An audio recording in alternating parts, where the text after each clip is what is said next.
Hi, folks. Can you hear me? I just wanted to let you know we're giving folks a couple minutes to come in and then we'll get started soon. Thanks for your patience.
Stop shortly after 10:30 last night, sparking a pursuit through the city of Frisco. Troopers losing sight of his vehicle, finding it minutes later crashed and abandoned. Police canine, as loved ones reportedly warned authorities of a potential crisis unfolding. We're talking to the girlfriend. She's trying to call his agent, but we're trying to get him to call her to call him first. But she's saying he is armed and has a history of mental illness, and her quote was, "He will end it all." About 3 hours later, authorities finding Nealon's body. Nealon was a second-round pick out of Western Michigan in 2024. He had been open.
Okay, folks, we're going to get started. And let me just make sure that we are live streaming. Yes. Okay.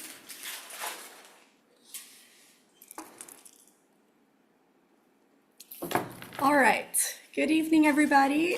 This is the Housing and Human Services Committee for CB12, and it is our November 6th, 2025 meeting. Thank you so much for joining us. Anyone who can hear me online, if you can send me like a thumbs up or somehow confirm just that you can hear me, I would appreciate that. Yes, I can hear you.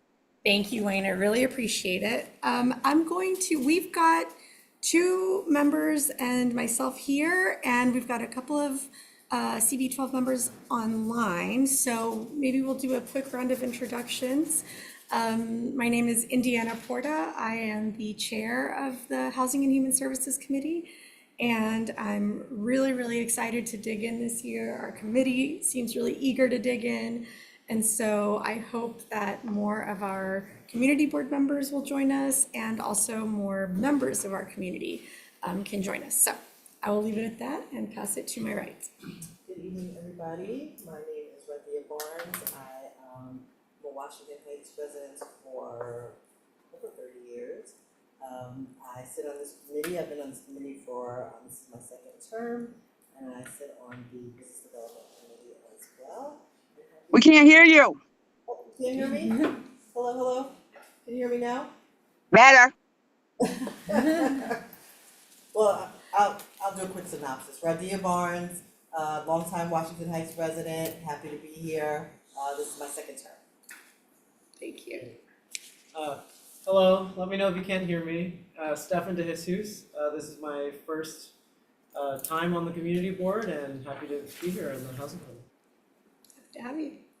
Hello, everyone. I'm Lisette Tavares. I was born and raised in Washington Heights. This is my first year here on the community board.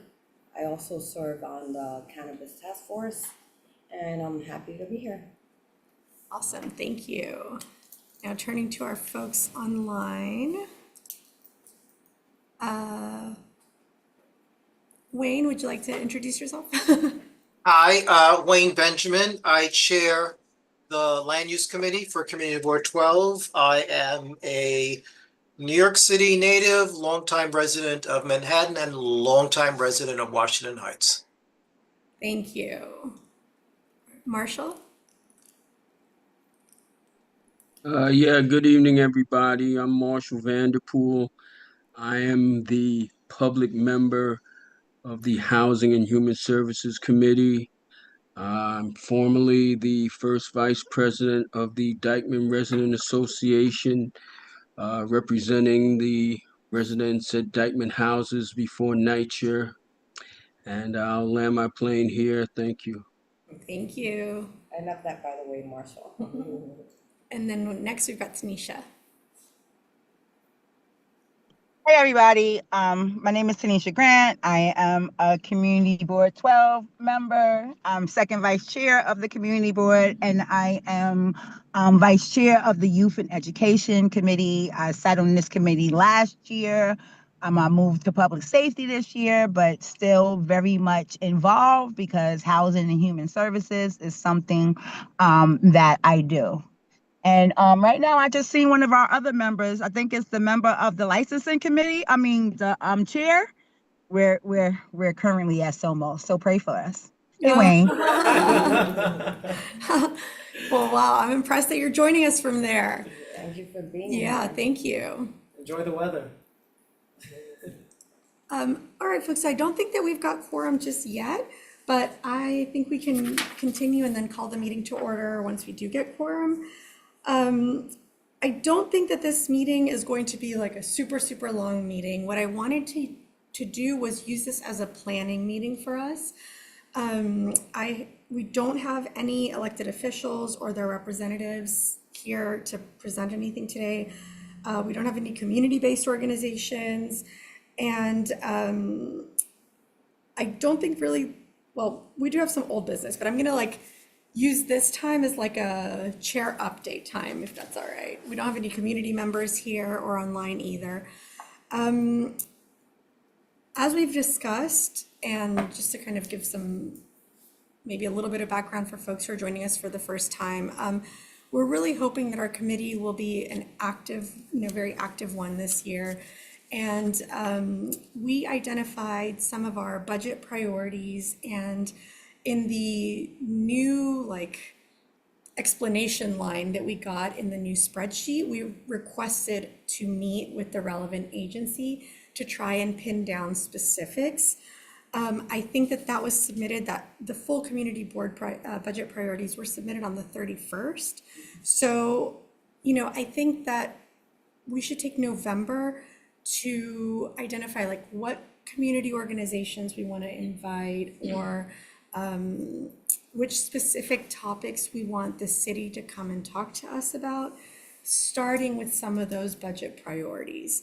I reached out to the Department of City Planning and to Housing Preservation and Development, and they both responded, which I really appreciate. They were very quick to respond.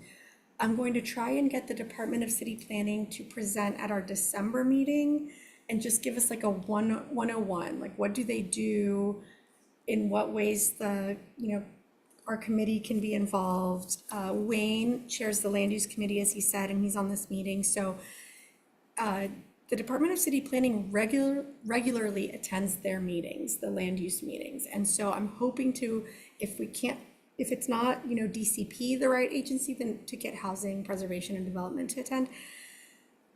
My communication with them was a little bit, we're going to have to push it along a little bit.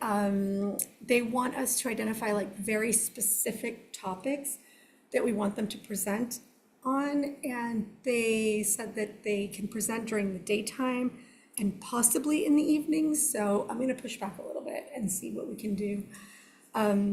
But because they are asking for specific topics, I thought that can be some of the time that we spend today. But I am also going to push for please just come and give us a 101, and stress to them that because community board term limits are coming up and there's going to be more overflow, more turnover, I would really love for them to, if nothing else, come and give us a 101 during the evening. The other thing is maybe just to identify what it is we want in terms of elected representative updates. If they can't come every month, maybe I'm going to pitch, can you come every 2 months, or even every 3 months, right? Whatever it is, but have them kind of make a commitment to coming and presenting any kind of update that they have. But I also want to take some time for us to identify, do we have specific questions for them? So, one idea might be is there any new development that has approached you? Things like that. So it'll be a brainstorming session, I think. And then I really open up, the floor to your ideas, what other things we can discuss and talk about. And then I think I will close out my session, and really we can, dive in. I may have Wayne chime in a little bit later, but then to pivot away from what the agenda is to more substantive discussion. Yesterday, the Land Use Committee Chair, which is Wayne Benjamin on this meeting, gave a Land Use 101 presentation. So I am going to see and confirm, but I think you should be able to share that presentation with all of the committee members, and I encourage you to take a look at it. I have been on the community board for several years now, and I found it really useful because there was a vocabulary section. So things that I had a general understanding about. The presentation had a very detailed, a more detailed definition, I think, and helped provide context. And it also gave a little bit about the history of the housing, or our land use, I guess, code, our zoning code. And I found that to be really interesting. So I will try and circulate that after this meeting. Is that on YouTube? I don't know, Wayne, is that presentation publicly available somewhere? The office has it. They can post it to the website, or just, actually you have it. And you can just share it with your committee. Yes, I plan to do that, but so I will ask you mean the CB12 committee stuff, right? Right. Okay, I will ask them if they can post it to the website, because that would be great. Okay, and so I think that when we were talking about the budget, the land use committee had, like they raised to me, in the past, community boards have identified particular buildings or, lots that we wanted to encourage either private development on or the city to, develop, or if the lot is maybe not being well maintained, if the sidewalks are dirty, we can engage with the city so that they can then engage with the property owner. I expressed that because some of us are newer to this committee and I'm new to being chair, like I didn't have a clear picture of what kind of, like really what our role would be. And so we talked about that last night at the land use meeting. And what I learned is that we can engage directly with property owners, right? Like we can ask them if they have plans kind of in the works, if they, if we've got ideas, we could always share that with the developers. And, it'll be a mixed bag on whether they even give us the time of day, or they may hear us out, but then decide not to take any further action. That is, I think, being honest, that's what I expect will likely happen, right? I don't know how much influence we may be able to have, but I do think it would be worth trying to establish those lines of communication. And then I think also that is where engaging more closely with either the Department of City Planning, DCP, or HPD, can be helpful in flagging maybe new projects that have come across their radar, or, ideas on how we can further engage with properties.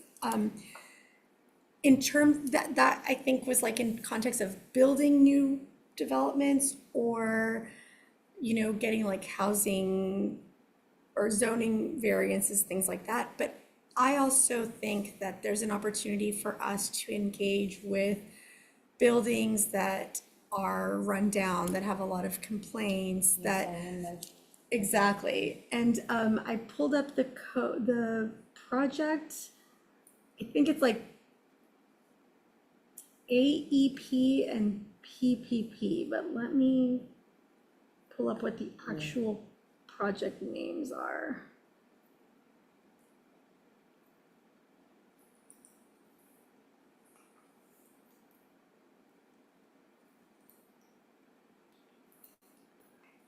Sorry, I'm not seeing it here. Okay, yes, it's the Alternative Enforcement Program.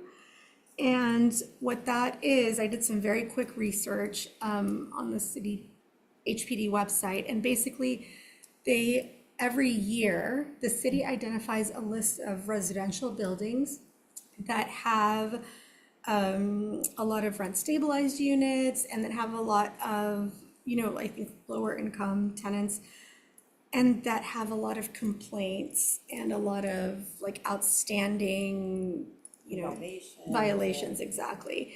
And then my understanding is that they then set like sort of like a window within which the property has to correct, if not all of the outstanding violations, at least like some of the more significant ones. And I took a look, the program, or that initiative started around 2007. And there's a spreadsheet online that you can download, and it has the buildings that were part of this program split up by either community district or community board district. So when I took a look, there were like 100 and, let me see, I think 100 and,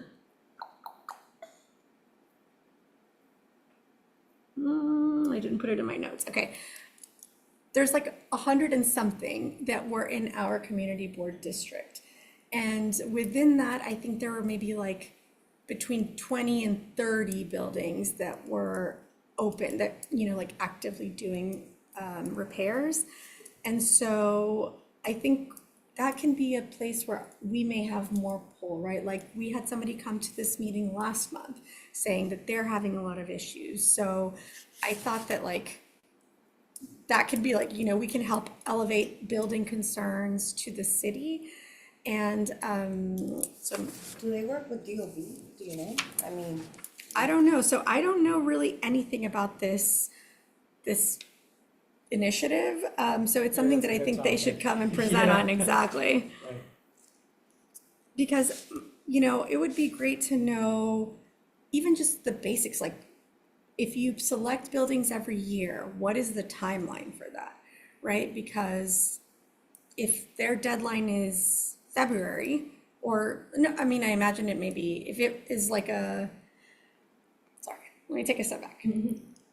Questions would be like, do you run on a calendar year or a fiscal year timeline, right? If you run on a fiscal year timeline, then likely in the fall would be a good time to engage with them and to see like, you know, how many buildings are you going to introduce this to this coming year? Hello. How are you? Hold it, Hi. one place. Have a good meeting. Thank you, you too. too. For example, like can buildings roll over? How many buildings are rolling over? If not, like, is there a way for the community to submit buildings or for the community board to submit buildings? And kind of go from there. I thought that that was like a place where we could kind of dive right in rather than waiting for public, you know, or privately owned buildings to get back to us. And then from there, I think, you know, other ideas that came up for our committee is to engage, you know, as early as we can with like any rezoning that will go through ULURP, especially now that there is City of Yes. You know, there will be a lot of changes happening with City of Yes, and so there's going to be rules, like I think what was passed was like the big picture framework, and then there's going to be rulemaking that details like, okay, at what point does the city need to send community board information, or, you know, kind of like the nitty gritty details. And so that I asked at the land use meeting, the DCP representative, like, what is the timeline for that? And she didn't know. So she, you know, committed to letting the land use committee know and us know, like, once there's movement on that, so that we can hopefully be a part of the rule making and not just like, oh, here's the final product, right? And so I will kind of leave it at that, unless Wayne, if there's anything else that you want to highlight about yesterday's meeting and kind of some of the ways that we can, the Housing and Human Services Committee can be more engaged with housing development. I certainly open the floor to you or to any other members. I mean, it was, you know, an open discussion, and we simply pointed out that in the past, Housing and Human Services, or any committee, I mean, they're absolutely free to engage with members of the public, and members of the public include property owners and developers, to either discuss identified problems or just to get a sense of what it is they're working on. We also mentioned that, you know, there are nonprofit organizations that do housing, such as Community League of Lights and others, that you might pull in to see, you know, what it is they're working on, or if they, for example, have experience with this program you're talking about, you know, sort of collaborating and sharing ideas. So it is absolutely within the purview of the Housing and Human Services Committee to identify people or topics it would like to engage with, and, you know, to invite folks in to do that. And also, we pointed out that some of the conversations, like over the course of the months, can help inform what you might want to support for expense and capital budget items. Because if you know there's a project that's proposed and it needs low income tax credits, or it needs HPD subsidy, you can then say very specifically in the capital request that the XYZ project on, you know, Nagel Avalon, whatever, needs capital funds. And the whole idea is to, you know, have ammunition so that you can be specific. But also so the agency knows what you're talking about, because in many cases, the response is, we like the idea, but can you tell us more? Mm-hmm. Thank you, yes. So that is kind of like a recap. That I think that for me is the introduction to this discussion. I welcome your feedback. I think in addition, then tell me if you like this idea, if you don't, if you've got alternatives. Like I'm going to ask from HPD to give us a like 101 presentation and really push for that, followed by a presentation or possibly maybe in the same meeting, a discussion about this program, just so that we can learn the basics. In the meantime, if anybody has some time and wants to do a little bit of research or comes across resources, I was thinking maybe we can do a folder in, like a shared folder in Gmail or Google, something like that, to share resources. And if anybody knows of community organizations, hello, how are you? Are you looking for land use or health and environment? Health and social services. So this is social services, this is housing and social services, and then we've got health and environment in the other room. Housing and social services. Okay, welcome, come on in. Yeah, so I'm sorry, I lost. And if you could just sign in, please, that would be great, thank you. Are you hoping to get a moment to speak with the board or the committee? No? Okay, great, well, welcome. You're welcome to introduce yourself, but you don't have to. Just trying to listen. Okay, great. All right, so I keep saying that I'm done talking. Now I really am done talking, sorry. I'm gonna reach out to HPD. I'm gonna ask them for an intro 101. If they are unwilling to do that, then I'm gonna go ahead and ask for a presentation on this initiative. And then maybe in the meantime, we can see what research we can come up with on our own. They can join on Zoom. Yeah, definitely, definitely. It does not have to be in person. Does anybody know, just offhand, of other initiatives that HPD oversees that they'd be interested in hearing more about? Some of the other initiatives in our budget was the PPP initiative. And that is the primary prevention program, and that has to do with helping buildings get funding for correcting lead paint issues. And it was something that we included as one of our budget priorities. But are there any other programs that are already on our radar that we would like to learn more about? I think, I don't think it was this meeting that just passed, maybe the one before the general meeting. So one of the elected official liaison came on and said that, they were doing something with Mitchell Lama. And I would like to learn a little bit more about what it was that they were doing, because we couldn't get like a full picture. I think they secured funding. Yeah. But that is great. That would be good to get a sense. And maybe that makes me think maybe also they can come talk to us about like HDFC. Sorry, is that what it's called? Wayne, what is it called? The Yeah, building- HDFCs. Right? Okay, yeah. So maybe we can learn about HDFCs. And then The HDFC Coalition would be a good resource to get information, not just about HDFCs, but about some of the issues that are top of mind for HDFCs. great, thank you. I think also having a session about NYCHA, right? My understanding, I don't know if you guys got a chance to see one of the articles that I shared in our email thread as we were preparing for the budget stuff, but there's an organization that basically has written a 3-page article that says that this coming fiscal year, there's going to be a significant drop in funding for both affordable housing development and for NYCHA.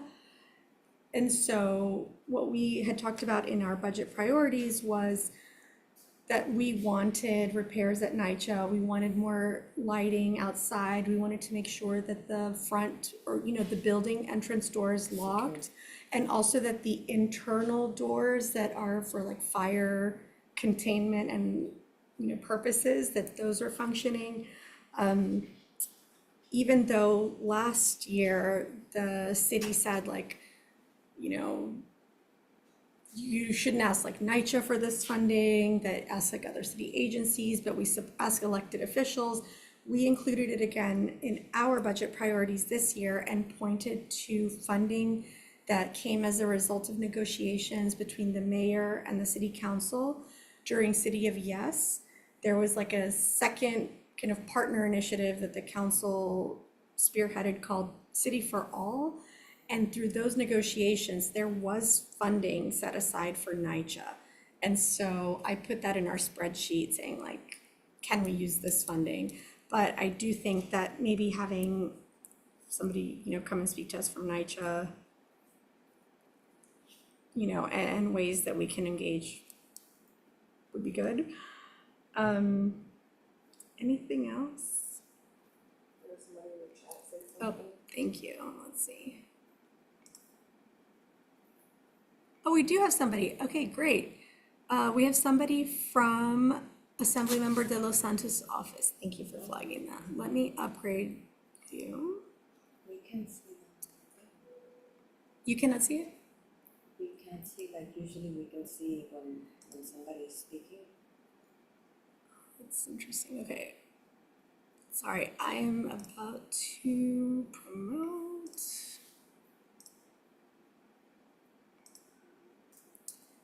Hi, Peter. Can you hear us? Yes, I can. Can you hear me?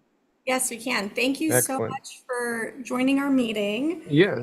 Unless there's any objection, I will take a moment in our discussion and what, Peter, do you have some updates for us? Would you introduce yourself? And- Hi. Yes. Sorry. Good evening, everyone. Thank Peter you for Williamson. I'm happy to be here. Peter Williamson from Assemblymember De Los Santos's office. Very happy to be back and back in session with the community board. It's one of the most important meetings that we do regularly. So I was on just now and was just a registered non-panelist participant hearing I was the person previously who also brought up the legislation regarding Mitchell-Lama. Talked to Wayne about this, that as soon as the bill is in a more fully drafted place, we will be bringing it and presenting it to Housing and Human Services Committee on that. So it's just a general recap.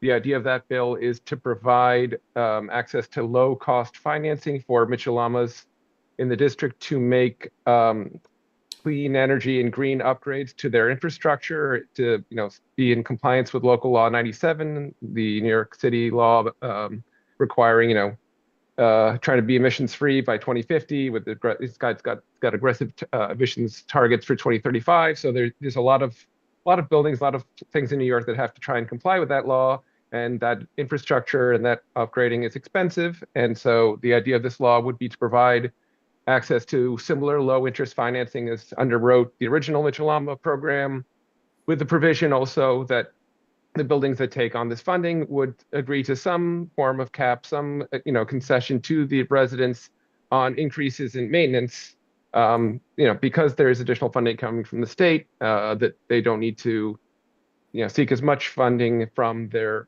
residents, and so it takes some of the maintenance burden. The maintenance hikes have been quite substantial because Mitchell-Lamas, are in positions where they need substantial work in some cases, and so we're trying to remove some of that burden off of the residents onto the state at large, at least some of the risk and the financing of that.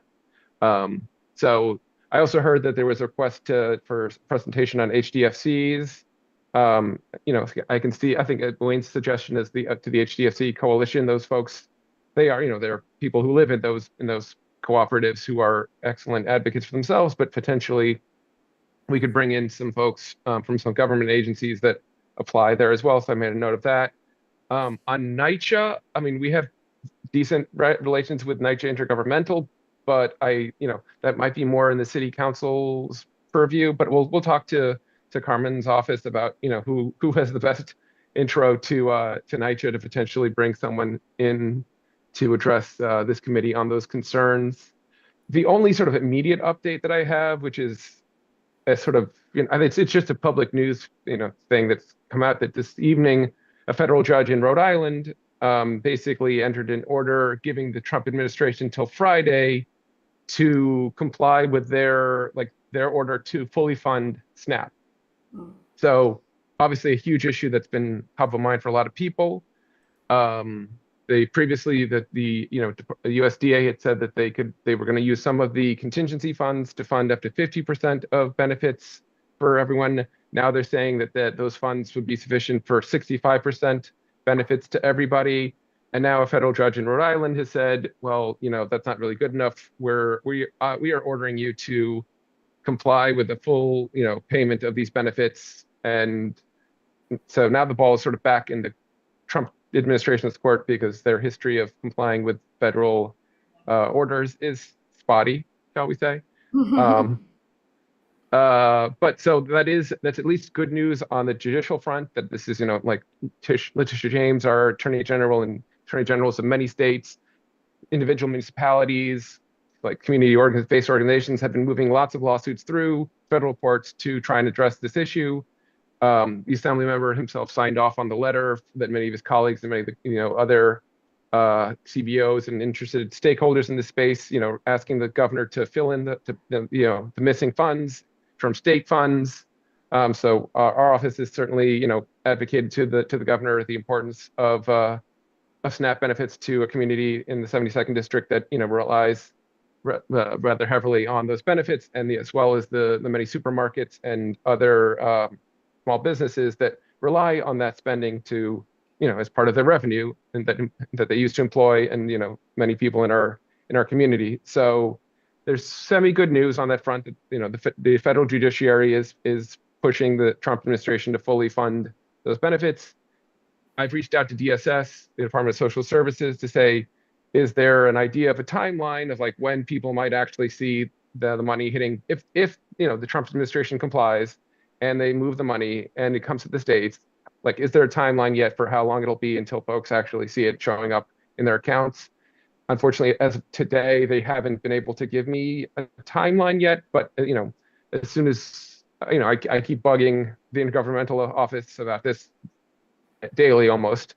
So if we hear any updates, I will reach out to this committee and to the chair and to the district manager, everybody, so we can get this information out to folks so that they can at least plan for a potential timeline when they might be seeing those benefits landing in their accounts. I think that's pretty much it. Any questions? I'll be happy to. I have a question, Peter. How are you? Thank you so much for being here and for this update. Quick question, like, are there any resources that we can provide to our residents now, to our community now, maybe to help them? Let's say that does happen Friday and he finally listens to the judge's order. But is there something we can be doing now to provide more help? I know that there's local pantries, but I'm sure, long lines, I'm sure they run out of, products and food. So are there any other resources or maybe nonprofits that we can be, either have them come in or just being able to spread out that word? Like, how can we help our community more during this time? Absolutely. So we did put together a pretty comprehensive list, and we made a flyer in English and Spanish of all the pantries in the district, their hours of operation, the days of operation, because that's one of the important questions, is when does it actually run and operate?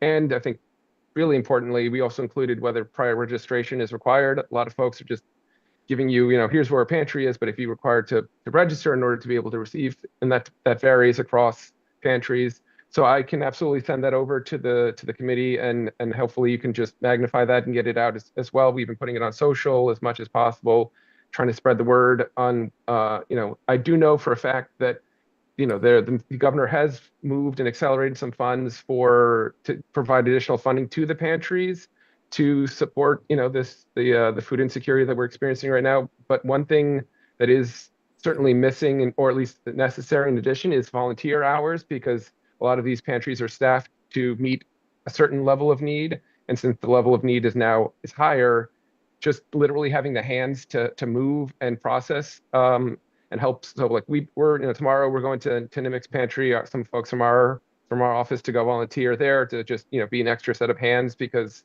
it's, as you say, it's a long process moving people through this, and just also literally handing out as much food as people are now handing out at various. So I can see if I mean, I know NIMIC is always looking for volunteers. I can pass along their folks who are in charge of the pantry and of the community of like relations, this part of their programming. And so they would obviously love to receive volunteers there. I can see, thankfully I just saw today that New York Love Kitchen, which is one of the biggest pantries that does a lot of work, which was in the process, unfortunately, of moving locations at this time, which they closed their pantry temporarily while they were moving, has reopened. Like, I don't know if this is the new permanent space, but they're open again and functioning.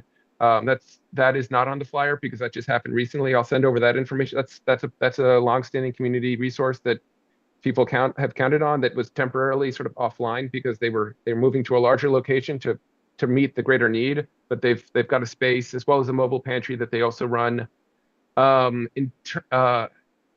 What I've been, trying to look into is back from the pandemic era when all the mutual aid societies sort of formed organically among community members to help, for folks who couldn't go do like grocery runs and go buy their own food. There was, younger, healthier people were assisting in doing that, taking that risk themselves.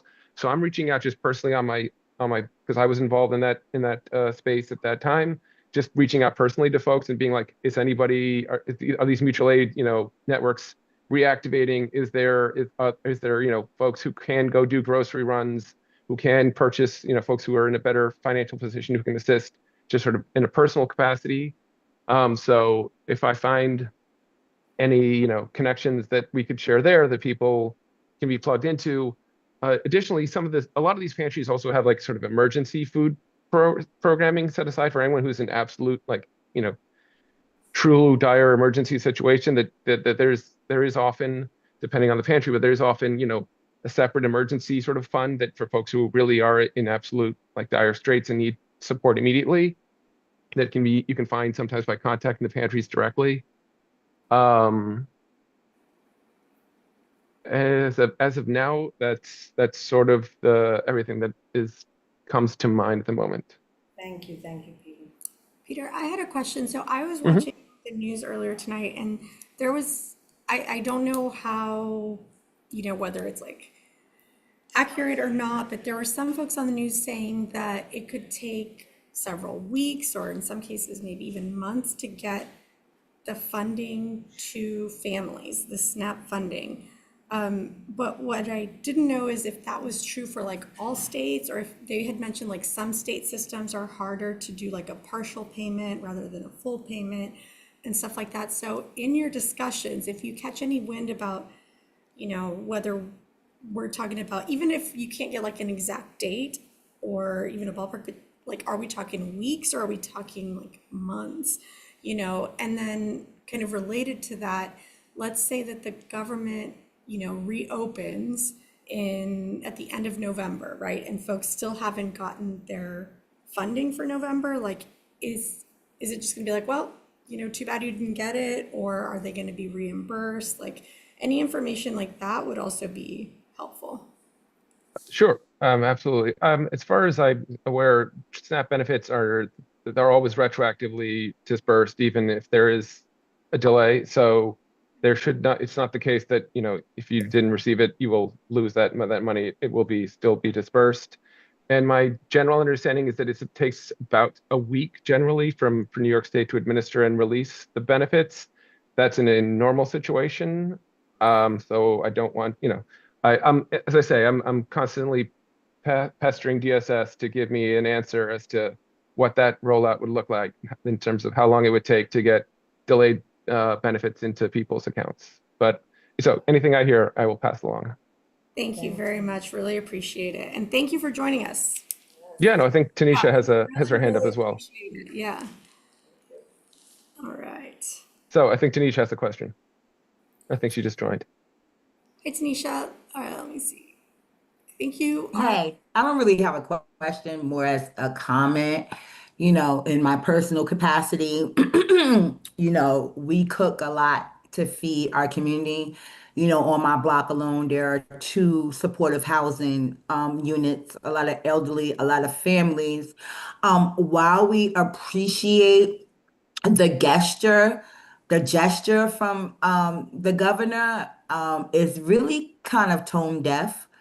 $40 million to pantries is not going to fix the problem at all. All of our neighborhoods don't have pantries in them, Indiana. And you know, my area is one of those places. Um, so it's really kind of we need our leaders to do a better job of assessing the need and the capacity to fill the need. It's just not enough. And if things don't change soon, it's going to get worse before it gets better. And then it's going to be a lot of criminalization of people who can't feed their families. And I think that's what this administration is trying to do. So yeah, I am in Somos. We did just hear from Letitia James, and we did just hear from the mayor-elect, and all of that sounds really good. But you know, we already have an issue with the trust, you know, between constituents and the government. And you know, Peter, you're amazing. Thank you for being here and for all that you do. But we really just need our leaders to be better at leading and better at, I mean, we knew that this was coming. We knew that this was going to be a problem, and we still don't have a plan. You know, and for us, the community board, that's very hard to take back. And I'm sure that my fellow community board members agree with me. We can't really take this back to our community because when we're not getting answers, we don't have any answers for our community. And the last thing I'll say is that it's really tone deaf what's going on right now because, you know, that money should also be split with community-based organizations that are working with next to nothing, that are cooking in their homes and just trying to do everything they can with what they got. So I just hope that in the future we can advocate, you know, for, you know, I think it's better to be proactive than reactive. I'm just really disappointed in our members, and I've been very vocal about that, and I will continue to be vocal about that because people are literally hungry right now. And it's very humiliating. It's already humiliating to stand on a line and need food.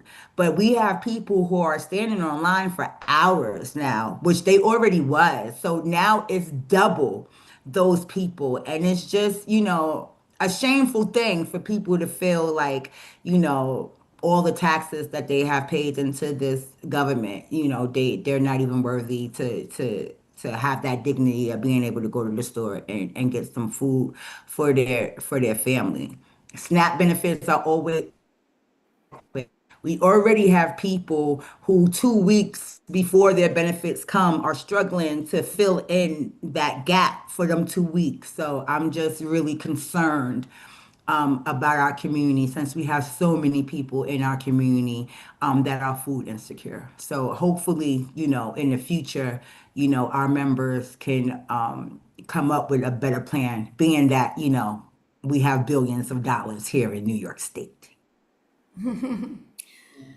Thank you, Sure. No, actually, that Janice, you remind me of a important point that you just raised about the lack of pantries in certain areas of the district. That is something that we actually have been addressing with some of the larger organizations that you know sort of are the big participants, and that also would feed into the point you made about local community-based organizations that are on the ground meeting need.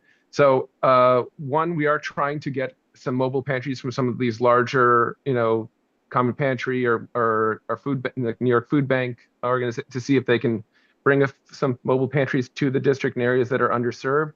And additionally, sort of as a longer term piece, I think it would be useful maybe to connect some of those CBOs and local on the ground organizations that you're referring to with some of these larger organizations, because there is an interest in these larger organizations in partnering with smaller, like more place specific orgs that work on the ground and know the lay of the land in order to meet need that is sort of more granular and more specific in nature as you're describing. So I think we can facilitate the conversation potentially there between some of these smaller CBOs and these larger food pantry and food insecurity organizations to see if there's a partnership that could be that could potentially, come about out of that. Hi, Indiana. I can't find a way to raise my hand, so I'm just letting you know I'd like to follow up with Peter on something. Okay, yeah, absolutely. Sure.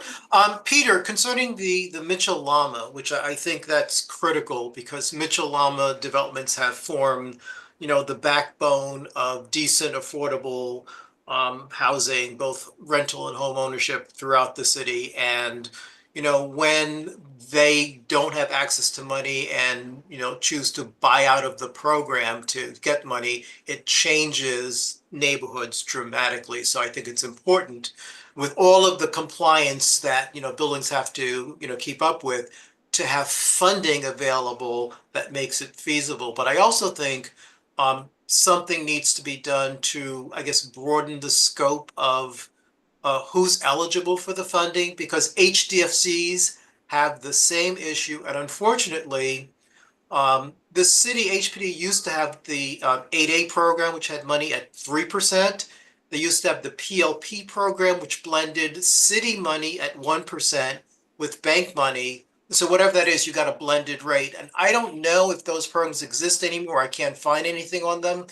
And the PACE loan program, which the mayor's office has been talking about for years, the way it is implemented, many banks will not work with it. So we have local laws coming left and right, and I'm president of my co-op board, which is an HDFC, and it ain't cheap to keep up with these. And, right now we're looking at trying to replace 30-year-old windows. And, we've got 1,000 windows in our building. It's going to cost us $2.5 million. We can't afford that. And we have searched with HPD and the New York City Accelerator Program and everyone, and there's nothing out there that provides any kind of incentives or, low-cost financing so you can go and do these things that are supposed to be sustainable and help you save energy, but you cannot afford to do it. And, it's perfectly reasonable if the city or state is coming through with a financing program to say, okay, if we're giving you this money, you need to control your maintenance increases, because the maintenance increase needs to be tied to, the actual amount that's needed to cover. But if the Assembly and the Senate can look at what can be done so that there is a broader range of buildings that's eligible, because not everyone's a billionaire, and not everyone who owns a building, owns a building on Billionaires Row. No, absolutely. That's an interesting and important point raised. It sounds like perhaps maybe convening with HPD and CHRC and some assembly members and potentially some of the advocates as well, maybe including the HDFC coalition, because as I can tell you just from my own personal experience working in the Mitchell Llama space now for about 6 months, trying to help craft this bill and figure out its implementation.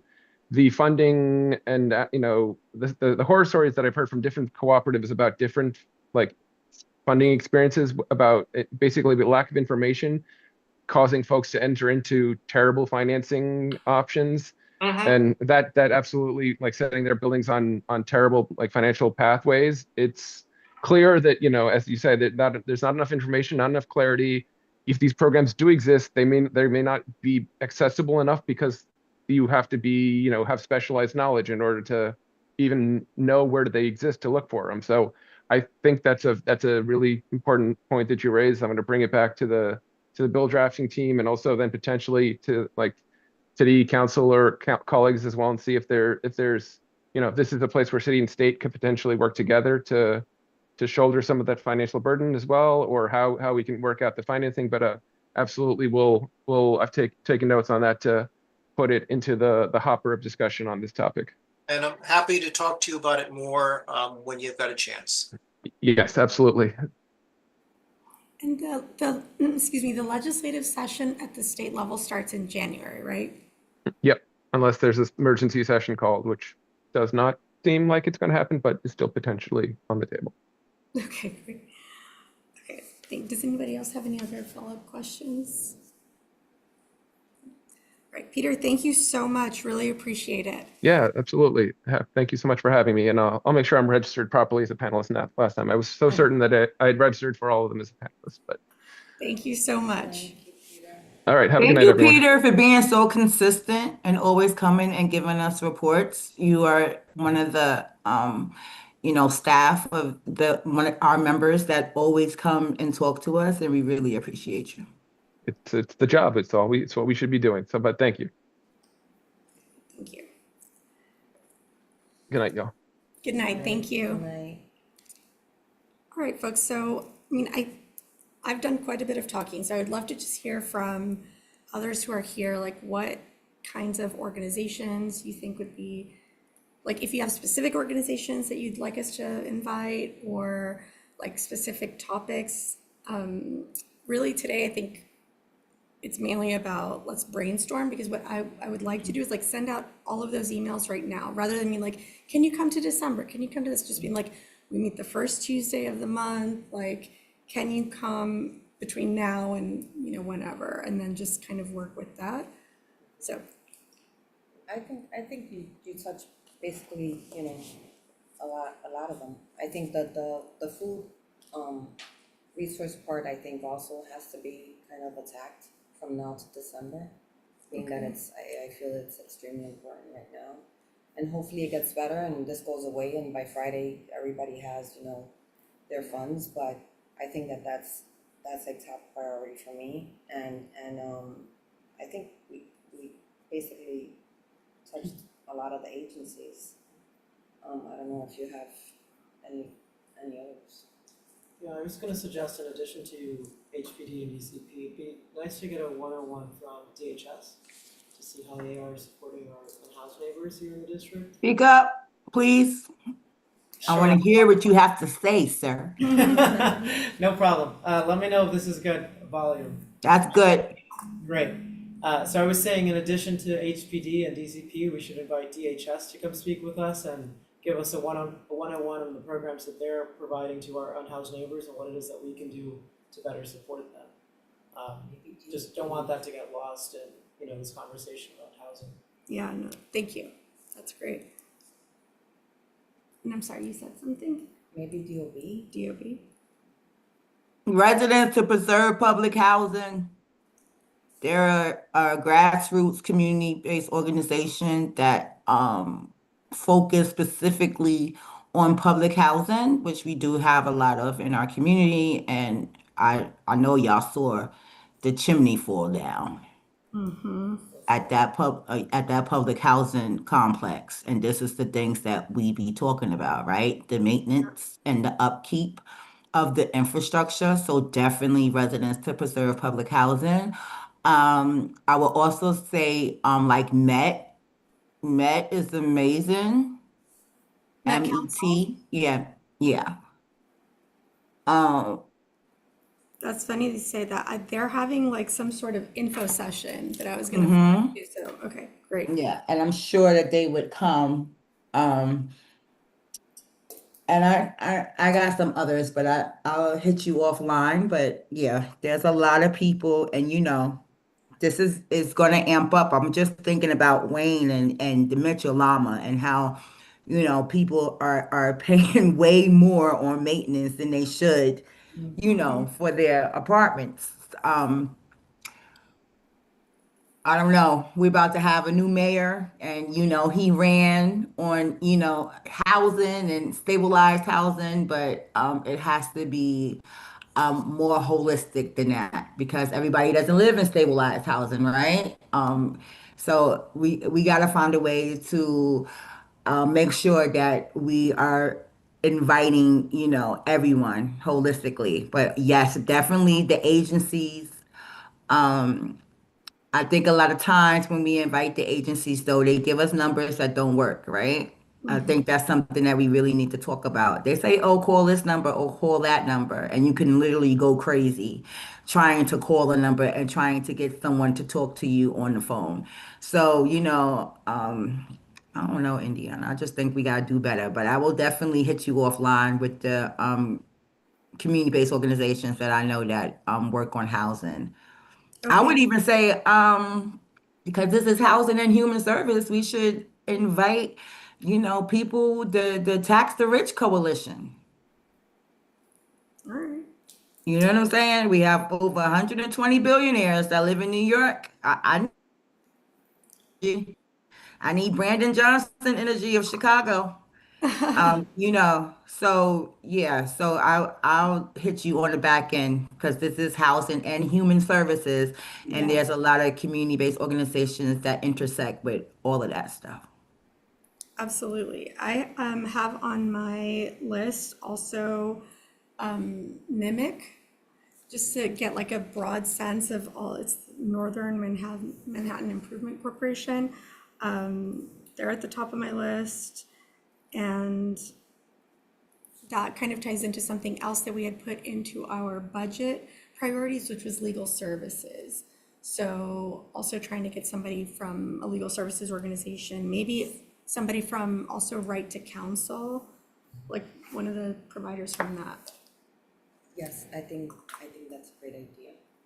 I did wanna, Tanisha, you're still there? I can't really see. Yeah. I caught, the public safety meeting that you guys just had this week. And the chickens story, like, that's been here. What was it? There's, some residents from, I believe the address is 44 Arden, Street.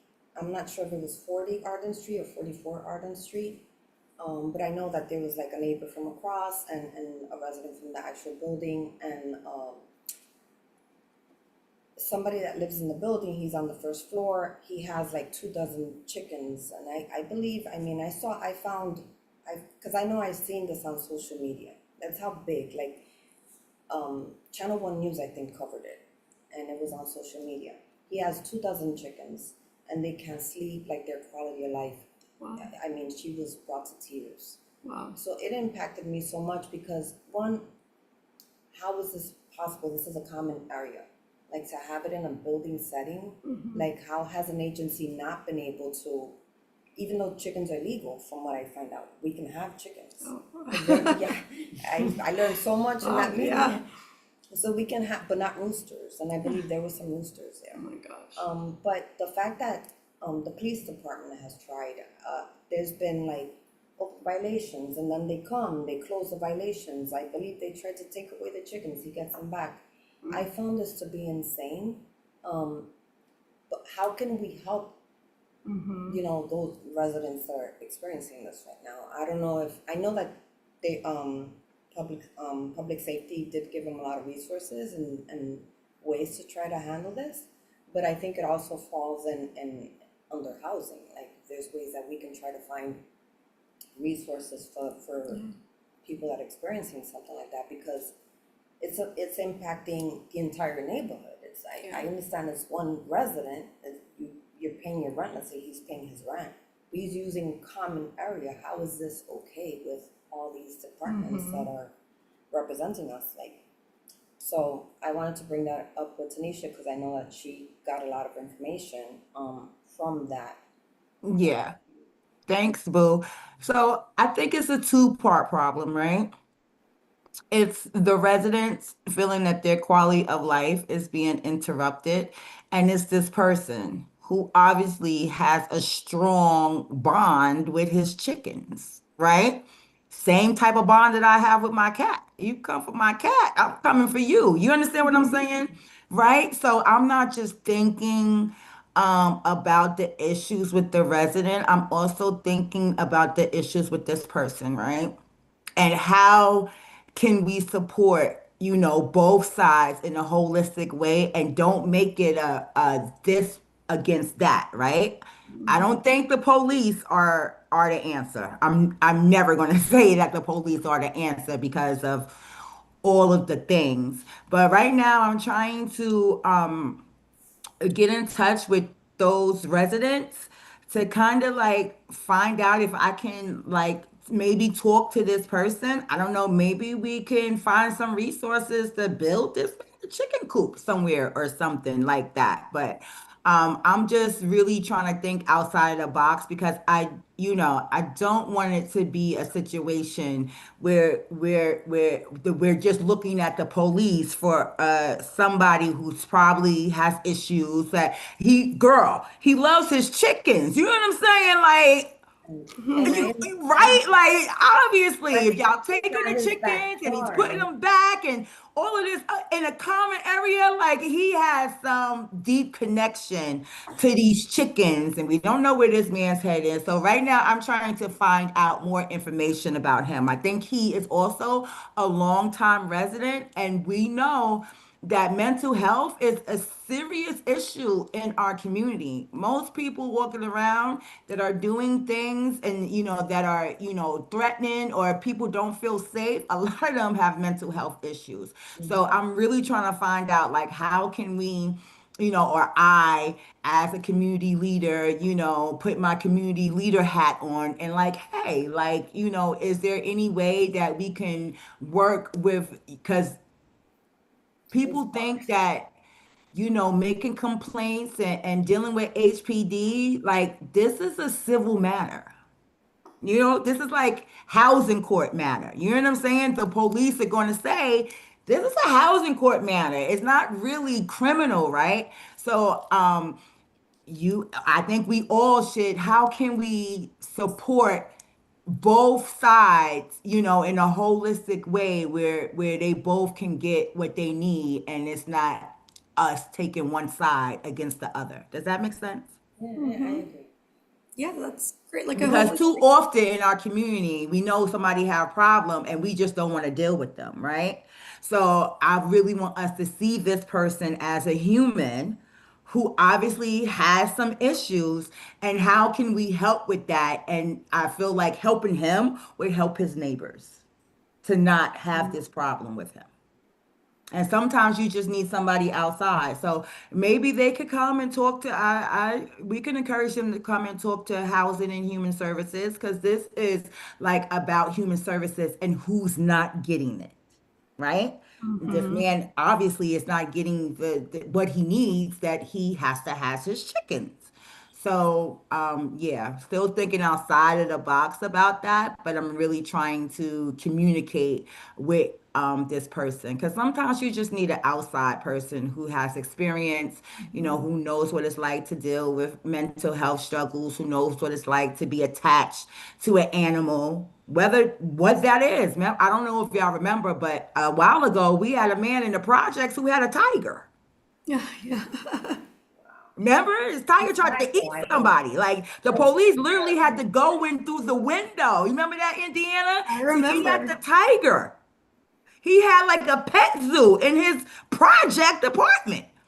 So yeah, I really want to, people keep coming and keep complaining about this man, but I want to see for myself. So I'm going to make that happen, hopefully before the next public safety hearing. But it's something about his chickens that he has to have. You know what I'm saying? And I'm just, Tanisha, are they in his apartment or they're in the I have a common, video. I think like they're in the common area. Like okay, I don't and think they're in his indoors, apartment. it's like in the No, lobby or in it's the outside. No, it's like outside the in common like area? yeah, it's It's outside somewhere. You know how you have the basement, Yeah, you have the side of the gotcha. building.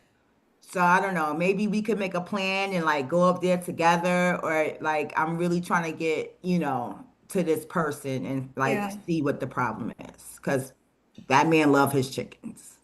And this is something that's been going on for a while, So he was where they'll come and they'll remove the chickens and he brings them back. So there's something deeper going on there, Indiana. And I think that, it's our responsibility as the community board to really try to help all people involved, and not, criminalize people because they have issues.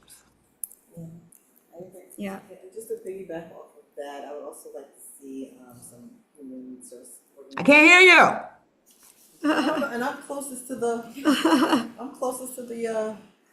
call it, the owl.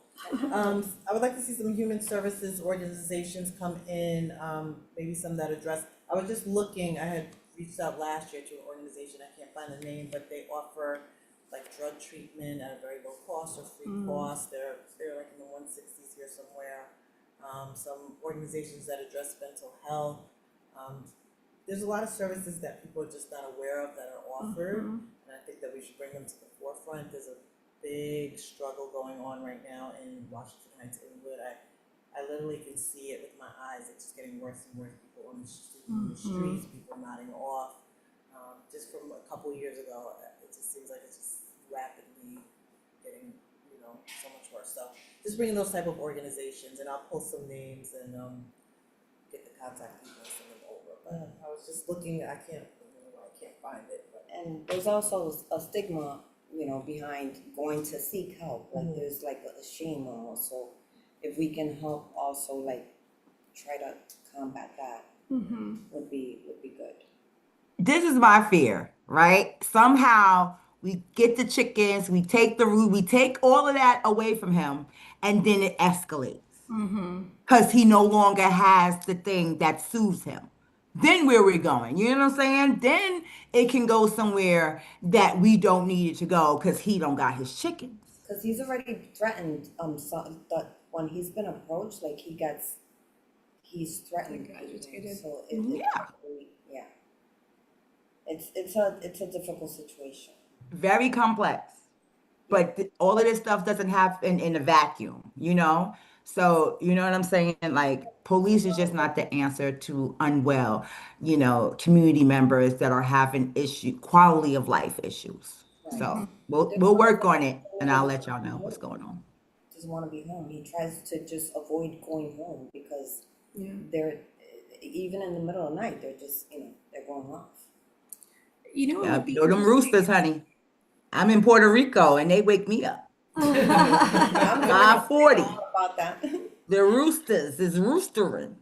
So I don't know. I'm just very worried that we take these chickens away from him and then somebody gets hurt because Is there a tenant association in that building? No. Foreclosure, and right now it's under receivership. Right. Yes, and the building has all kinds of issues, right? So yeah, A lot of a lot of issues, and landlords have so much leadway. So they're all kind of in limbo, but I'm very interested to It meet would be this like person. potentially like somebody from supportive housing may have resources or be able, especially like if the building is in foreclosure or if, potentially the tenants will have to leave, that may be a good connection to make and to some. whoever's receiving because they're still paying rent, but they're not providing all the maintenance that they were providing at one point. That's another issue.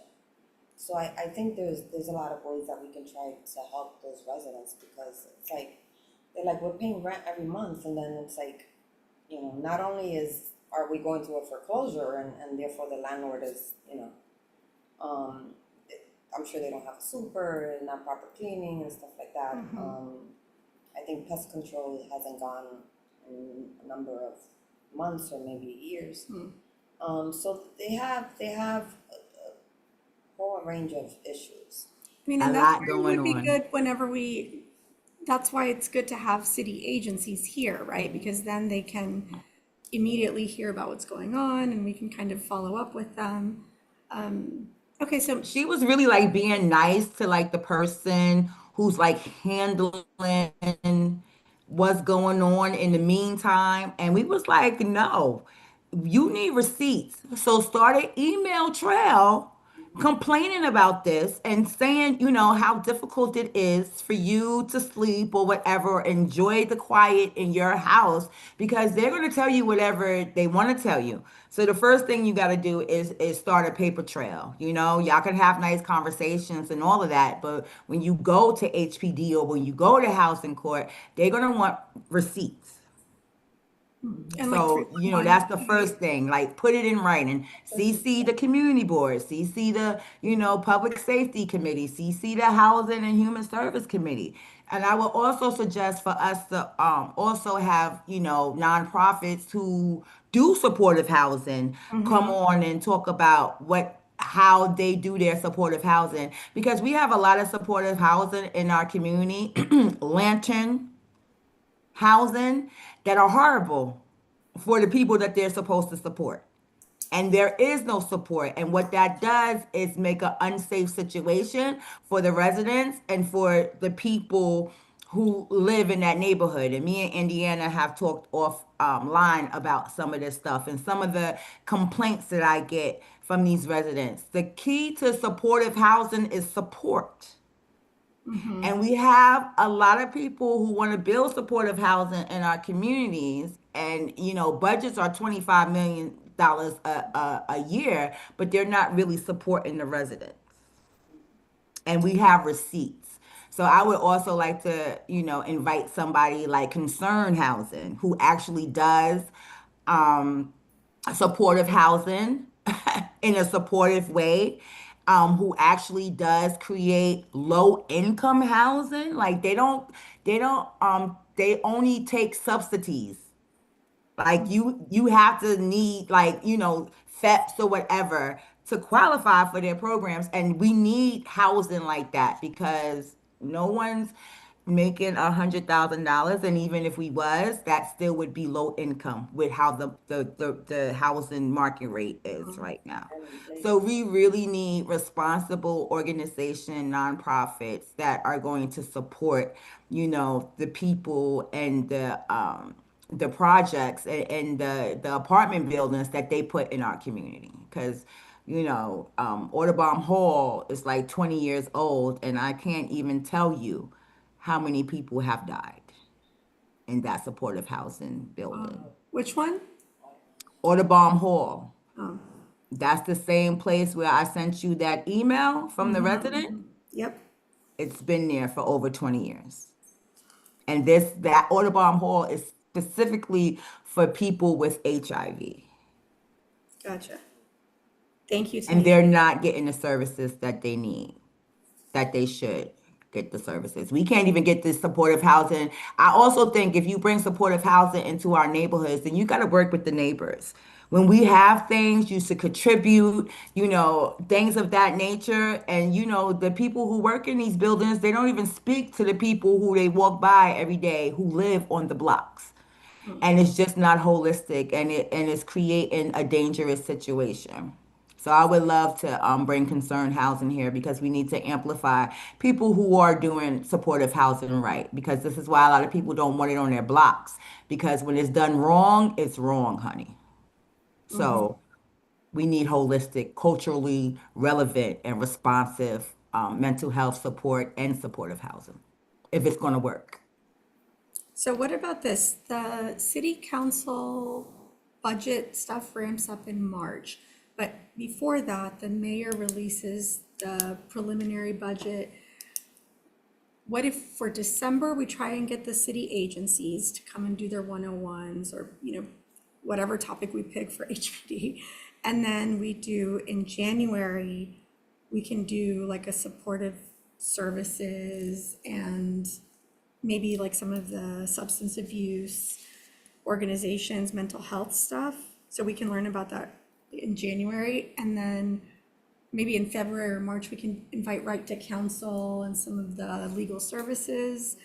I feel like the legal services organizations have enough experience getting, like applying for the funding and getting city support where I feel more comfortable kind of putting them towards the end, and maybe we can get some of the smaller, more local organizations in to speak with us sooner in the year.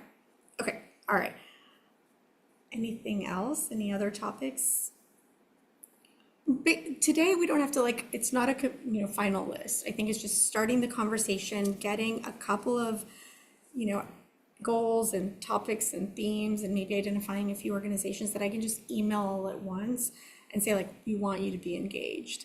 The other kind of thing, if there's nothing else, is how can we get more community members to attend, right? I think that one of the things I was gonna do was to ask who handles the social media. I know that came up at our general board meeting, so just making sure that like it's not just the Parks Committee that wants information out there on our social media, like we would like our stuff too. For example, we could retweet the flyer from Assemblymember De Los Santos' office that has the food pantries, and they've got it in English and Spanish already. I had done that research and I had put it out on my personal capacity, on my personal social media. Yeah. And that was before, men. Like, as soon as I saw this was coming, I'm like, okay, let's try and get this information out. But my voice, I don't have an amplifier. Yeah. So, I can say our CD12 social media it's like almost non-existent. can we discuss that something maybe that with we- on the executive maybe, that Mhm. these are, Catherine these and are I had things like. discussed it last year, and she was gonna revamp it and get it started, but it just never got off the ground. But when I look at the other community boards, social media, their Instagram, their Facebooks, it's like night and day. It's like they have everything, they have all the elected officials and Yeah. council members and assemblymen, and they have all of their things, and they announce their meetings, and they talk about what they're doing. I think that's it. That's why, we really don't have well-attended meetings, because people don't know. Mhm. And that's one of the main ways that we can get the word out. Also, maybe a lot of the bigger buildings, we might have a point of contact in those buildings, share it with the tenant associations, just let them know when the meetings are. Because even in my building, they're very confused as to when the meetings, do they have to come in person, can they do it on Zoom, how do they get on Zoom, where is it? And I'm trying to kind of give out the information as well, but, definitely need a lot more. And a lot of people come to the general board meeting and don't realize that really most of the discussion happens here. If you don't mind me asking, how did you find out about our meeting? Oh, yeah. Yeah. I Googled it. That's amazing. And how did you hear about the community board? Well, I'm interested in criminal justice and workforce development. So Okay, that falls under the umbrella of human services in some respects. awesome. And they also live by the cloisters, so I'm in the neighborhood. Yeah, nice. Well, also we welcome your ideas, right? Like if there are networks that we can plug into or, anything, you are always I welcome. wanted to come today to just listen and observe. I feel it's important to get an understanding and not shout all your ideas or concerns like in the first, 10 minutes. But, there's obviously a lot of really important work that's going on and real concerns. Yeah. And I guess at one point where I did want to speak up is when I think Tanisha, is that? Can you come closer? I can't see you, can't hear you. Well, I'm not She's over in the there. She can speak a little, yeah. Yeah, if you could just- she was talking about the food scarcity crisis and saying more needs to be done. And it would be awesome if we as a community or people in this room asked her for specific ideas and what she suggests, because she clearly has a Mhm. lot of awesome things to say. And so having, when you talk about a big plan, if we're encouraged to give specific ideas, I think that would be helpful. Yeah. Thank you. Yeah. I mean, things like how can we engage places of worship or, after school clubs or people at a dog park, right? I don't know if I imagine that there are Facebook groups, right? Aren't there dog park Facebook groups and things like that? And, if we have our account, the CB12 account, posting information about meetings and stuff, then we can go and post it on all of our other networks, the Buy Nothing groups, I feel like sometimes I see things posted in there. Okay, so, I guess having a full understanding of what we can post, because I think Kathy said that yeah, there was everything has to go something. through them, was my understanding. I thought we were gonna be able to be more, putting out more information, resources and stuff like that, as a CB12 member, but I thought that was shut down. Okay, I will ask, because if nothing else, right, if we have certain guidelines of what we can post or repost, we've got letterhead, right? We can copy and paste the list from, Assemblymember De Los Santos' office onto ours and post it, right? We would of course verify, but if it's a branding issue or if there just needs to be some vetting, we could figure that out and we should. And I really would love to I would love to get more of our community board members to try and come to these meetings, so. I think Or- an issue is it's not Okay, So I that's came helpful. thinking, okay, it's 2 hours, what exactly happens? Mm-hmm, So for some people, to give up 2 hours of their night, they kind of want to know what's being discussed, like mm-hmm, an agenda or outline or what exactly happens. Of course, you can't predict everything, but that's fair, Um, that's if helpful. there's no sense of what's going to happen at the meeting, then, you know, Yeah, thank you. So like a general sense of what happens at the meetings, and then when we can, posting like an agenda if there are specific topics.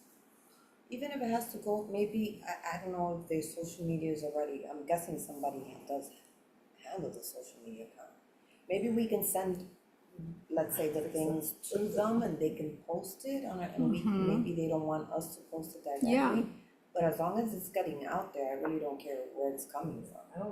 I think that's the issue, I don't think that we have anybody doing anything, I'm gonna look right now. Last time I checked, it was like one post from like 2013 or something.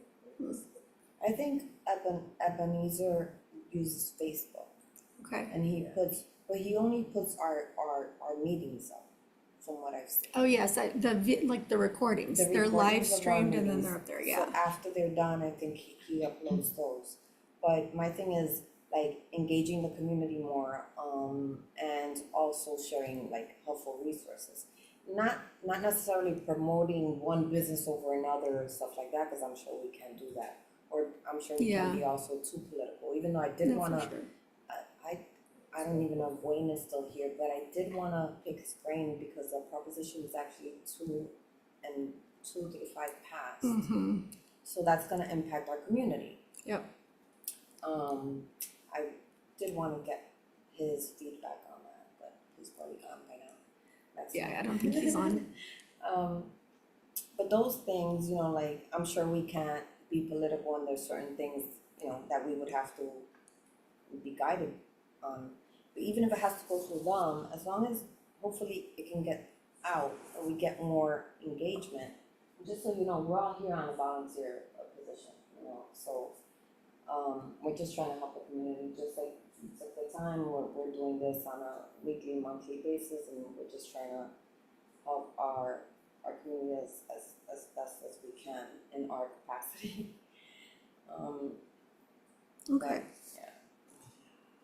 all right, well, I really appreciate it. This is just the start of a discussion. I will, unless there are like other topics that folks want to talk about, go ahead. Yeah. Sorry, yeah, just No, a no, couple go of ahead. other things. Yeah. I think, one, we've spoken a little bit about immigration in the past, and it's still a pressing issue in our community. I think maybe we reach out to Make the Road New York or some other organizations that are working with immigrant communities in the city. That would be good. But another general point, which is more of a question, is if Community Board 12 has a network of contacts, of partners in our community, of CBOs that we can tap into. And if not, then maybe that's something to bring up to the exec about having some sort of database where we can actually, list the folks that we're partnering with, and we can build on that in the future to be able to tap into that as committee members. Yeah. Right? I Good think content. I'm sure we must have some sort of I'll list or something, but it'd be great to be able to tap into that. Yeah, definitely. I mean, I think right now with everything that's going on with the funding, right, like the food benefits and things like that, like maybe we as a committee should talk to like small business or something to see if we can engage restaurants in the neighborhood, or, you know, maybe like, okay, all right, that's like certainly bring that up at exec. In terms of the ballot proposals, I will put that as like one of the things that we want to hear about from the city agencies for sure. The other thing I was going to say is I think that we need to suggest this. I brought this up at land use yesterday, right? Like if our time to work with the borough president. Like it used to be, we have our time, then the borough president has our time. Now it happens at the same time. I think that we'll need to, like, as soon as possible, get on the same page with the borough president of like, all right, who specifically is gonna do what? Like, how many meetings minimum do we need to have before our window, is up? And the other thing I suggested was, if we're gonna have a public hearing, it takes a long time to schedule those. And so my recommendation was, what if we set like a standing public hearing every month? And then we cancel it if there's nothing, but that way, like, we can plan for it. And no matter, like, if we get something, on the, whatever day it is, but just like kind of plan a standing appointment for some of these meetings that need to happen and some of the public hearings.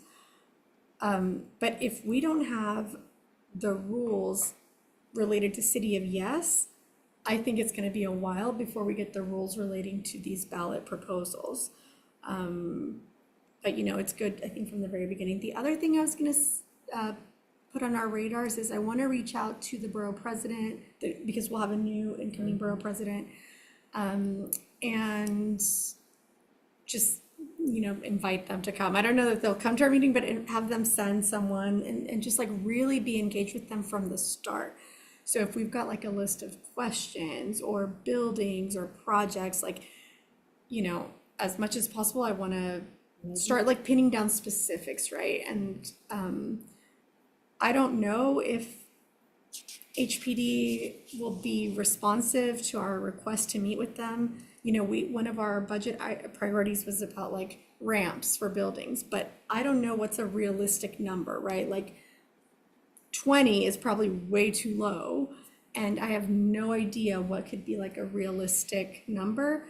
So I'm hoping that we can just kind of really push them to engage with us on specifics. But, all right. I was just gonna add, like, Porfirio, Mhm.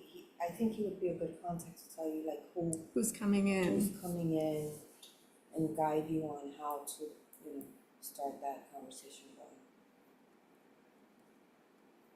The other thing is that as a committee, right, like I set up a Google like page for us, and like I don't need to send all these emails. And if it's just gonna be like me sending these emails, I can send like a couple at a time, but like if we really are committed to this, like, should we do like a new Gmail account just for our committee? Like I can ask if that's allowed, right? And then if we've got access to it, all of the emails can come and go from that account, right? And so folks who have the time and want to engage, that way, like if I get sick or something, right? Like it's not that, oh, we can't have this meeting because all of the emails are up here, right? So I'll ask about that, but before I like get into those questions, I would really want to know, like, is there a commitment from us? Like, even if it's just like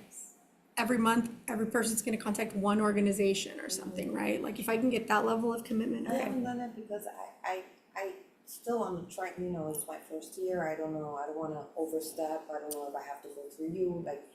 I so- appreciate that, but no, I mean, I'm super, super open to this, and it's my first time chairing a committee, right? So we can shape this, I think, however we want. And I look at like the land use committee is super, super engaged. I know some committees are more engaged than others, right? And I feel like there's a lot of interest. And so I will just confirm with Kathy that there's no like, issue with us creating an email. And if there is, I would be open to creating an email like for me that maybe we can somehow access, so we'll see how that goes. All right.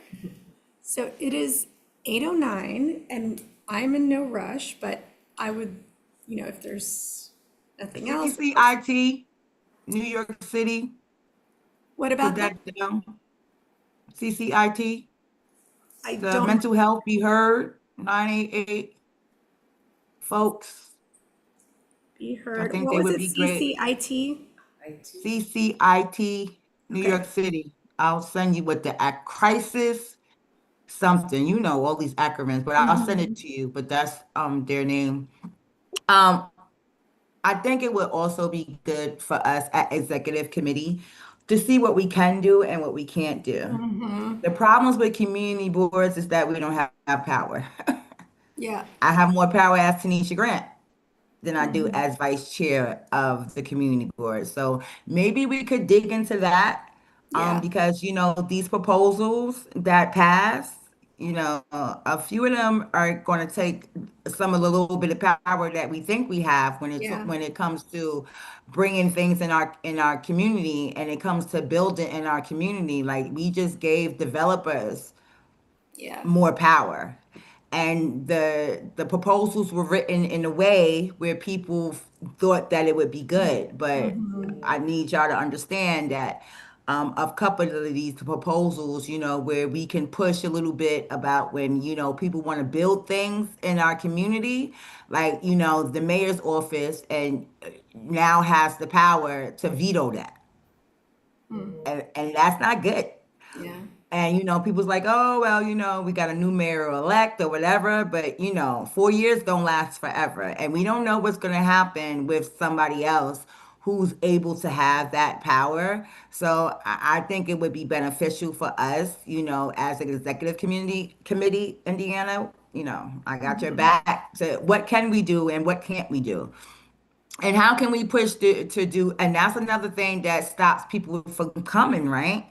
Because a lot of times the only real thing we can do is give them resources that are given to us, or we can have conversations with our elected officials and this and that, people that we have relationships with. But a lot of times that doesn't turn into tangible resources for the community, and they get real frustrated with us, right? Without knowing all this background, because they just think we're the community board and we can do more than we can. When we're really like advisors, and you don't have to take our advice, right? About what we think the community wants. So I think that's one of the major issues. We are not paid, we are volunteers, which means we really care about our community. But when it comes to taking care of problems and making sure, you know, or calling HPD and not having it take a month or 2 months just to talk to somebody, this is where we lose the community. So, and then it becomes reactive, where people are only going to come when they have a serious problem and they feel like there's nowhere else to turn. So I think that we need to figure out what we can do and what we can't do, and should be pushing for a little bit more teeth, where, you know, people don't be on the community board for 10, 20 years if they don't care about their community. Yeah. You know, this is not a paid position. I'm in Puerto Rico and still on this meeting because it's my community. I'm And I think impressed. that, yeah, we don't get the respect that we deserve, and we don't have the power that we need to really, you know, change things in our community. And I kind of feel like it was set up that way. And I mean, So, maybe that's where it would be really good to ensure that somebody from Councilmember De La Rosa's office is here, because they've got constituent services staff. And if, you know, they can better connect to an organization, and because the organizations are interested in getting funding, they're likely to be much more responsive, I think. And similar with city agencies. So, you know, certainly something to bring up about just ensuring that they've got somebody here. and remember, we'll have a new president in December. Kathy can't run again. You can only have two back to back. You're going to be chair for 2 years. Then you got to get up. Interesting. Okay. So we also have to think about that. And don't look at me. How did I'm you telling know? y'all that right now. Operating committee. So Don't that's, look at me for chair. Now, I might want to stay in my We're losing. do that. But that's also something that we have to start thinking about. And who do we want to put in that position? Because this is Yeah. important. And Kathy is really good at what she does, and we're going to miss her. Yeah. Okay. Thank you so much, Tanisha. That's super helpful. One of the other things that, if it's all right with you guys, I would like to bring up at the executive board meeting is maybe we can do a resolution from our committee about budget stuff. Like, where we draft something about human services priorities, right? I know that we can't pass a reso that's just for our committee, but we can draft it in a way where maybe we can get, like our top priority is budget, because like we said before, our budget priorities in the past were like, yeah, sure, we're funding this, yeah, whatever. So if like in January, we say like, here are 2 resolutions, one has to do with human services, one has to do with, capital budget or whatever. And So I'll ask you also, about that. Let's try and get that, not planner, but somebody that can, Yes. yes, Mm-hmm. the sooner we can get somebody in. And Our I- resolution is our best tool. And the reason why us writing resolutions is so important is because they go to all of the agencies. Mm-hmm. Okay. It's the biggest power that we have as the community board. And I always try, when we write a resolution in youth and education, I always try to have it sent to other community boards and maybe have them get on board and pass the resolution in their community board too. I think that we also need to be building with other community boards. We need to be building with 9, 10, 11, because us together is stronger than us on our individual community boards. That's a good point, yeah. Power in numbers. Mm-hmm. Tanisha for president. Yeah, I know, exactly. Don't vote, do not. I'm here for the information. I will give it all to y'all freely, okay? Because leaders build leaders, right? But do not. Second vice chair is all I can handle. I love it. But I'm here to support, right? I told Indiana, I was like, I got to go over here to public safety, but as much as I can be here, I will be here because, housing and human services is where it starts. Yeah. No, and I think they kind If of. you don't have a house, everything else is messed up too. Yeah. Right. Well, I feel like every time we meet, there's just like a list of questions and to-do items, but that's a good thing. I think, like, I'm really proud. I hope that it's not too painful to like sit here and brainstorm, but I am proud of our committee because I think we're creating concrete to-do lists that, we can maybe share with other committees of like, this is what we're thinking, and maybe reaching out with other community boards. That's a good idea. I can't go to the borough board meetings because they happen during the workday and I'm conflicted out. But maybe we can find out when the borough board meetings are, if somebody wants to attend. I don't think that we're able to speak because Kathy attends and speaks for the board, or maybe we can just watch the recordings after. I think I have watched. Yeah. But I can try to attend if I'm available and. Yeah, it would be great. And just to get a sense of like what other folks are working on. When I worked on the 2019 Charter Revision Commission, we did outreach and I went to like different community boards and different borough board meetings. And really, like, boards are such a range of like how engaged they are, how much they know about like the nitty gritty details of how the city agencies and processes work. Some boards have like 10 attorneys that are board members, and then they also like fundraise independently and pay for other attorneys or get pro bono services. And then you've got community boards that don't have, any of that. And so I do think that the borough board meeting could be a good place also for us to get ideas of what other boards are doing. We got Anthony, thank God. And we can send that on a listserv, right? What if we direct the office, the office that works for us, to send us the board meetings? Those are the ones with what's his name, right? With the district leader. I think so. But and Yeah. I think the chair also goes. Yeah, I think one of the reasons why we don't go is because we can't talk. You know what? I think it's a different meeting because the district manager has meetings with city agencies. And I Yeah. think that's separate from the borough board meeting. I think the borough board meeting is the borough president and then the committee chairs of each community board. I think those are 2 different meetings. But you know what? That's also good though. Like we should find out what happens at these. Yes, let's talk about it at executive committee because Okay. and that's another thing. We're about to get a new borough president. Levine is done. He's going to controller. Yeah, yeah. Pray for us. I was just at a panel with him today and had to give him a talking to. But yeah, how is that going to look with the new borough president coming in? Like, we're going to have a reception, I'm sure we are, or whatever. But how are we thinking about relationship with the new borough president and letting him know the issues and the things that we want to tackle in our community? And I think it's also like, who even makes the laws about how the community boards work and stuff like that? Like, I think they recently had like some sort of bylaws task force or something. So Kathy would know, because I think that we just did something with that. Okay. All right. So folks, let me just recap where we are, and then if there's anything else, feel free to bring it up. But otherwise, we can start to wind down. We actually never called. I don't think we got quorum this meeting, so I don't even. All right. So what I got. where the folks at?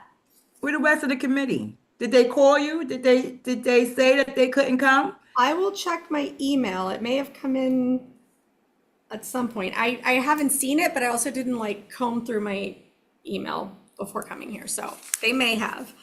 All right, so let me just recap, and then maybe we can. How many people are on the Housing and Human Service Committee? I'm sorry. I think we are 7 or 8. Well, I guess we would be. I think it's 7. Let me check one second. And who's in the office? I'm doing my second Health- vice chair job Health right now. And environment. But one of them is a public member, right, Marshall? Marshall's always here. He's a public Oh, member. he's 9. Yeah, Okay, so then we have 8. by the way, my name is missing again. Okay, all right. Okay, All so right, let me well, let's just follow up recap. on that because we have to make sure that we have quorum, and we have to make sure that our board members are showing up for their committee meetings. Yeah. Will you add a note on there? Like add your name, but also just like do a little. Oh, okay. Yeah, thank you. Okay, so to recap, we had somebody from Assemblymember De Los Santos's office here. He talked to us about a bill that they're working on in Albany that they hope to introduce early in the session, which starts in January, about low interest financing for Mitchell-Lama buildings so that they can make changes to comply with local law 97, which has to do with like, I think like resiliency and pro-environment things. So as soon as they introduce that and have more information, they will come to us to tell us about it. In that conversation, Wayne also highlighted that that kind of loan should also be made available to other kinds of buildings like HDFCs who are having trouble coming up with financing for repairs and for compliance things like with local law 97. Peter from that office is going to see if he can connect us with the HDFC coalition so that we can learn more about what HDFCs are and so what some of their like advocacy points are in this coming budget cycle. He also talked to us about food pantries in our district are getting some flyers that they prepare, or I guess they've developed English and Spanish language flyers that list the different food pantries in the district and have information about whether appointments are required, what their operating hours are. They said that the pantries need volunteers, so maybe there's something there that we can, if nothing else, I'll bring it up at the general board meeting about the need for volunteers at pantries. And they're also gonna be in touch with Tanisha about mutual aid. I think we may have lost her. Then after that, yeah, so Tanisha highlighted that not all neighborhoods have food pantries and there may be like more community-based groups to engage in. We talked about how can we engage the new mayor and the city agencies. We're gonna invite HPD, DCP, DHS, which is Department of Homeless Services. I added their / Department of Social Services, which would be like Human Resources, and also Department of Buildings. We're gonna ask if, what they might be able to present on and come. In terms of inviting local organizations, some of the organizations that handle like hunger and so food pantries, but there are other initiatives that operate independent from food pantries, so looking into that. One organization, Residents to Preserve Public Housing, Met Council. One idea was Tax the Rich, NIMIC, the Right to Counsel Coalition, a legal services organization for housing issues, a legal services organization for immigration issues. Some of the ideas were Make the Road or maybe the New York Immigration Coalition. We have other human services organizations like substance abuse or support organizations, also mental health providers and supportive housing. And we got some names floated on which like supportive housing we thought was good and which ones we thought maybe we can engage in advocacy with. Also Tanisha for mental health, I think she raised Be Heard, and also CCIT NYC, which I'm not familiar with, but I will look into it. Looking into tenant associations to invite, and then we talked about how can we get broader community participation. So from our member of the community who came, gave us some amazing points, like clarifying what happens at these meetings. So not just when and where they are, but how do you log in remotely? What happens if we've got an agenda to circulate that? So we talked about social media presence, a contact list of local CBOs. And if one doesn't already exist, then we'll create one. Maybe coming up with our own email address and seeing if we can get somebody to watch either in real time or after the fact the borough board meetings, or getting more information about when the district manager meets with the cabinet. I think they're called cabinet meetings, so that's when they meet with city agencies. And then making announcements at our board meetings. A lot of times, because we're running late on time at the board meetings, people say like, refer to the minutes. I'm gonna stop doing that and I'm gonna take up our 3 minutes. I tried to do a little bit of that last time, but I'm gonna like make it a point, so that I'm also gonna recommend that if folks if we run out of time at the meeting, can we record a 3-minute iPhone thing, maybe at the end or before if you wanna get there early, so that we've got those 3-minute like oral video content, because most people I think are not looking at the minutes. And I will put myself in that, like I will look at some committees and as much as I can, but I don't always get to all of them, so. All right. Folks, thank you. I feel like I did so much talking, I'm very sorry, but I really encourage, like, if you've got ideas, agenda items, like throw it in an email group and we will like build the agenda together. All right. Thank you so much. I will call this meeting to end. Do I have a motion to end in a second? Okay, thank you. Meeting adjourned. Thank you. Thank you. It was 8:27. productive, we got a lot of information. Yeah. Great meeting. Thank you for Indiana. joining us. Take care. Bye, enjoy. Try to enjoy. Thank you so Bye, much for thank you coming.